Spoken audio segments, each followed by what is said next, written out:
Hola, ¿qué tal? Buen día a todos. El día de hoy vamos a ver algunos elementos importantes que se usan para el control de motores y de algunos elementos de control y para la automatización. Bueno, básicamente nosotros hemos visto lo que son botones de arranque, botones de paro, botones de emergencia, etcétera, ¿no? El día de hoy vamos a ver algunos elementos importantes que también hay que considerar para el control de sistemas automáticos. Bueno, principalmente está uno de los más importantes, uno de los tantos importantes, que es el interruptor de presión, también conocido como presostato. El presostato para los sistemas hidroneumáticos, es decir, para sistemas de bombeo, es el que más comúnmente se usa.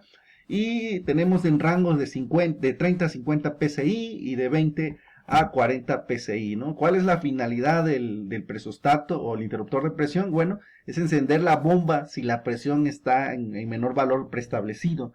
Y si y también lo que hace es apagar si rebasa la presión del límite preestablecido. Esa es la función principal. Les digo, existen rangos ya de 30 a 50 psi, de 20 a 40 psi, los cuales ya están preestablecidos, pero más sin embargo se le pueden hacer algunas modificaciones, ¿no? Su función principal es el mecanismo que hace que la corriente eléctrica pase por el motor. Consiste en un diafragma con dos resortes, como ustedes pueden visualizar, un resorte más grande y un resorte más pequeño. Con eso nosotros podemos regular las presiones, ¿no? Básicamente, vamos a dar un ejemplo. Cuando la presión disminuye, el diafragma pierde su rigidez y los contactos eléctricos se cierran para que pase la corriente eléctrica y el motor encienda. A medida que sube la presión en la línea, el diafragma se tensa nuevamente y esto causa que los contactos se desconecten, apagando el motor. Esto es importante a considerar. Bueno, como ajuste, necesitamos obviamente de un manómetro para hacer el ajuste. Y podemos, como tiene dos resortes, podemos ver el resorte A y el resorte B, que son básicamente esos que están aquí, que son ajustables, donde se va a ajustar por medio de un tornillo o una tuerca. El resorte A varía la presión de encendido y apagado sin alterar la diferencia de operación. Por ejemplo, si tenemos un rango hablando de 30 a 50 psi, hay una diferencia de presiones de 20 psi. Si yo lo muevo a 40, obviamente su diferencia va a ser 40 a 60, ¿no? O sea, no va a cambiar el rango. Varía tanto la parte de encendido y como apagado. Si yo lo pongo en 60, obviamente el rango de diferencia de presión va a ser 60-80. Entonces, así sucesivamente. Esto es cuando yo, por ejemplo, regulo el resorte A, que es el más grande. Por otro lado, si yo modifico el resorte B, al girar se incrementa únicamente la presión de apagado sin afectar la presión de encendido, como podemos ver aquí en el ejemplo. Recuerden que había una diferencia de presión de 20 psi. Aquí, cuando yo ya estoy moviendo el rango, el resorte B, que es solamente modifica la presión de apagado sin afectar la presión de encendido. ¿Qué quiere decir? Si yo lo pongo en 30, pues obviamente ya no, esa diferencia que sería 30-50, pues obviamente ya sería 35, por ejemplo. 55, perdón, una diferencia de 25, pero está modificando únicamente la presión de apagado y así sucesivamente, ¿no? Bueno, aquí tenemos básicamente su forma de conexión. Si ustedes miden de este terminal con esta, va a haber continuidad. De igual forma, con un multímetro, si yo pongo continuidad, mido continuidad en estas dos terminales, pues ambas va a marcar que hay continuidad en estos dos puntos. Por lo tanto, uno de estas terminales va a ser para la fase y otro para el neutro. En este caso en particular, si ustedes observan, va conectado a alimentación, primero va al neutro y esta va a la línea, que es el rojo. Una alimentación de 110, y esta por obvias razones va hacia el motor, la fase, y el neutro va hacia el otro terminal, ¿no? Entonces es una forma en que se conecta para un control de bombeo, cuando de esta forma nosotros podemos controlar esa presurización referente a los sistemas hidroneumáticos, para que de esa forma controlamos la presión a través de esos interruptores de presión, pues va a estar controlando el rango de arranque de la bomba y paro de la bomba, dependiendo las necesidades de la presión, ¿no? Alta o presión baja, va a activar ese tipo el arranque del motor, ¿no? Entonces eso es un presostato, ¿no? Entonces básicamente es uno de los elementos que más se utilizan, ¿no? También existen presostatos para el control del compresor, igual para las cargas. Básicamente también tiene un tornillo para regulación de presión, tiene una entrada del aire, para la entrada del aire, y tiene un diafragma, de igual forma que el presostato o el interruptor de presión que estábamos viendo para los sistemas hidroneumáticos. También tiene un diafragma y operan bajo esas condiciones, que es el diafragma, para abrir y cerrar los contactos, ¿no?, a través de estos resortes. Hay una diferencia importante, el presostato del compresor solamente tiene un solo resorte y básicamente los contactos. Por otra parte, cuando nosotros, pueden ver la imagen donde ya tenemos, nos valemos de un manómetro, unos manómetros, donde ya se usan para los presostatos de los compresores. ¿Cómo funcionan? Si ustedes recuerden, los presostatos de los compresores tienen un rango de arranque de presión que está preestablecido de acuerdo a la marca y de acuerdo a las necesidades. La finalidad es de que se respete ese rango, que es esta franja roja. Cuando ustedes arrancan, por un ejemplo, arrancan el compresor y si, por ejemplo, rebasa ese rango de presión, entonces para poderlo regularlo, entonces lo que tendríamos que hacer, en este caso si rebasara o llegara a la franja roja, tendríamos que bajarlo un poquito. Entonces lo que haríamos es sacar el tornillo para que baje la presión, y de esa forma regularlo y mantenerlo en el rango preestablecido que esté más adecuado, ¿no?, sin rebasar este límite, ¿no? Bueno, es como recomendación. Por otra parte, si el rango queda muy abajo cuando se da encendido de la carga del compresor, pues lo que habría que hacer es meter el tornillo para subir la presión. Entonces de esa forma nosotros estaríamos regulando el presostato del compresor, y de esa forma controla las presiones a través de este sistemita de los compresores, ¿no? Entonces, básicamente esos son los presostatos que nosotros manejamos. Por otro lado, también están los interruptores de temperatura, también conocido como termostatos. ¿Cómo funciona Bueno, primero que nada es un componente bimetálico semiconductor que se encarga de regular la temperatura sin que ésta exceda o disminuya según lo requerido. Por ejemplo, aquí tenemos básicamente un interruptor de temperatura o un termostato que controla una lámpara. Ya está alimentado obviamente por un contacto a 127 volts o 110 volts. Básicamente, ¿cómo es su función? Bueno, estos funcionan por principio térmico de dilatación y transformación. Acuérdense que la energía eléctrica que pasa por el termostato se convierte en calor.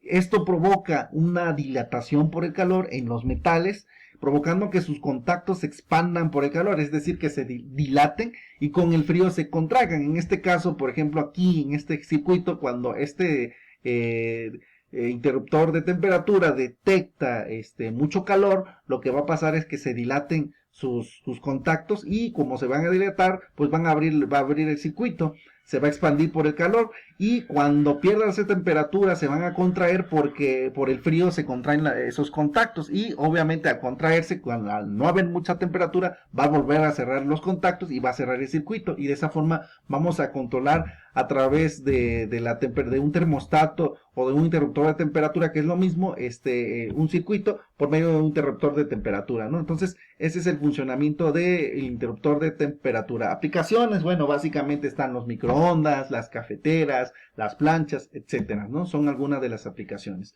Por otro lado, están también los interruptores de flujo. Uno se puede preguntar cómo es posible que en un calentador de agua detecte cuando abrimos el grifo, la llave de paso del agua, y se ponga en marcha para que proporcione agua caliente sanitaria. Bueno, básicamente lo hacemos a través de este interruptor de flujo, el cual le podemos ver nosotros aquí en la imagen. Este es un interruptor de flujo, obviamente está atrapado con una T, pero aquí está el interruptor de flujo, tiene unas terminales. Puede ser de latón, plástico o polímero. También se conocen como flujostato, ¿no? Que se le domina al interruptor de flujo porque detecta cuando hay fluido circulando por el conducto, o sea, la línea de conducción de agua. Y en ese momento cierra un contacto eléctrico entre las terminales Faston. ¿Cuáles son las terminales Faston? Son estas, ¿no? Estas son las terminales Faston. Es decir, cuando detecta un fluido circulando por la tubería o por la línea de conducción de agua, en ese momento cierra el contacto eléctrico y eso lo manda a través de una señal a través de estas terminales, ¿no? Entonces, para ello, estos interruptores de flujo tienen ya o preestablecidos, una marca donde nos señala la dirección donde va fluir el agua, ¿no? Entonces, estos van directamente insertadas a la tubería y se coloca en dirección al flujo que marque la flecha, ¿no? Entonces, esto es importante a considerar cuando se usa un flujómetro o un interruptor de flujo, ¿no? Su operación, por ejemplo, si aquí tenemos el interruptor de flujo, si no detecta flujo de agua circulando por la tubería, el contacto eléctrico aquí permanece abierto. Es decir, aquí por ejemplo tenemos conectados en sus terminales de este interruptor de flujo una alarma y una lamparita, ¿no? Y está conectado, entonces se va a mantener abierto mientras no esté circulando eh, agua.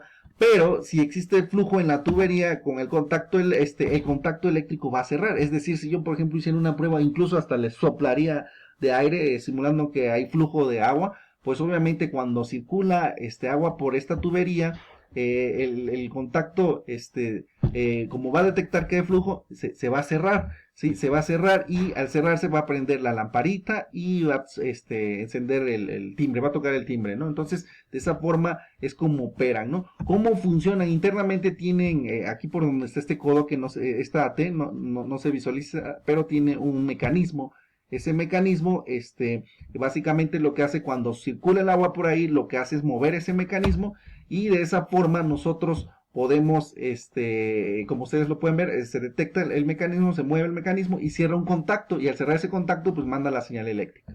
Y obviamente, al mandar la señal eléctrica, pues nosotros, podemos, de esa forma en cómo se controla, cómo hace la función un interruptor de flujo, ¿no? Aquí nosotros, pues, internamente también tiene un imán entre el mecanismo y de forma magnética, lo que hace cuando empuja el agua, el mecanismo, la palanquita, que es la que estábamos viendo aquí, cuando lo empuja, mueve el mecanismo y atrae unos contactos, cierra los contactos a través del magnetismo y de esa forma manda la señal de abrir o cerrar el circuito cuando hay flujo, ¿no? Este es un interruptor de flujo, básicamente también se usan mucho para sistemas incluso de bombeo.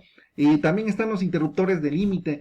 Como ustedes recuerden, los interruptores de límites tienen muchos nombres como límites de carrera, limit switch, etcétera, ¿no? Estos elementos eléctricos son accionados por movimiento de algún objeto.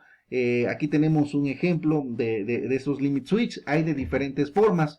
Básicamente está compuesto por un actuador que es el que va a hacer el movimiento. Tiene una cabeza y un cuerpo que es donde están las terminales eléctricas. El actuador, pues como ustedes pueden ver en la imagen, tienen diferentes procesos para activación. Uno es accionando, como se puede ver en la imagen.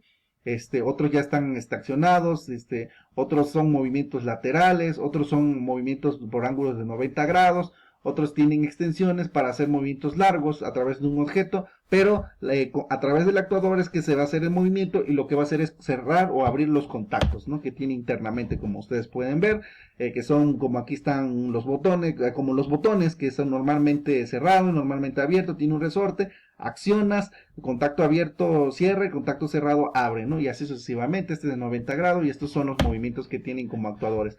Algunos ejemplos, aquí está por ejemplo en una cortina, cierra el final de carrera cuando toca el punto, ¿no? Otro de forma contraria es como cierra el interruptor, cierra el circuito y nosotros podemos usar diferentes tipos de procesos para las aplicaciones de interruptores de límite. Por el otro lado está el interruptor de nivel o también conocido como peras, ¿sí? Que básicamente un interruptor de nivel es un dispositivo que instalado sobre un tanque u otro recipiente en que hay almacenados sólidos o líquidos, permite discriminar si la altura o nivel que el material o el elemento almacenado alcance o excede el nivel. Como ustedes pueden visualizar aquí en la imagen, finalmente cuando sube el nivel de agua en el tanque está lleno, lo que hace es mandar a cerrar los contactos para que bombee los sistemas de bombeo del agua y obviamente de esa forma garantiza que el tanque esté lleno y al estar lleno el tanque, como cierra el circuito y arranca la bomba. ¿Por qué? Porque está garantizando que está lleno. ¿Cuál es la finalidad de eso? Pues proteger las bombas para que cuando no haya agua la bomba pare antes de aspirar aire y trabaje en vacío o en seco, como le dicen. Las bombas normalmente se queman si operan en vacío, ¿no?